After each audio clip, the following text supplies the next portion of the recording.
சத்யா ஸ்டுடியோவில் அண்ணா எம்ஜிஆர் இருவரும் பேசிக் கொண்டிருந்தனர். அப்பொழுது கவிஞர் வாலி வந்திருப்பதாக உதவியாளர் வந்து சொல்ல, அண்ணா அவரை வர சொல்லுங்க என்றார். பெற்றால் தான் பிள்ளையா படத்திற்காக பாடலை எழுதி கொண்டு எம்ஜிஆரிடம் காட்ட வந்திருந்தார் வாலி. உள்ளே வந்த வாலி அண்ணா எம்ஜிஆர் இருவருக்கும் வணக்கம் வைக்க, அண்ணா வாலியை அருகே உட்காரச் சொல்லி, என்ன வாலி, பாட்டை கேட்கலாமா என்றார். வாலி பாடலை பாடி காட்டுவது வழக்கம்.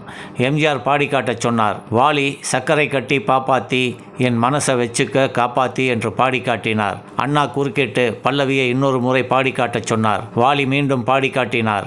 அண்ணா அந்த பாப்பாத்திங்கிற வார்த்தையை மாத்திடுங்க என்றார். வாலி சரியாகத்தானே இருக்கு என்றார் தயங்கி. அண்ணா மீண்டும் கேட்க, பாப்பாத்தியை ராசாத்தி என்று மாற்றினார் வாலி. தேவையில்லாமல் நாம் யார் மனதையும் புண்படுத்த வேண்டாமே என்றார் அண்ணா. அன்று கடமை கண்ணியம் கட்டுப்பாடு இருந்தது.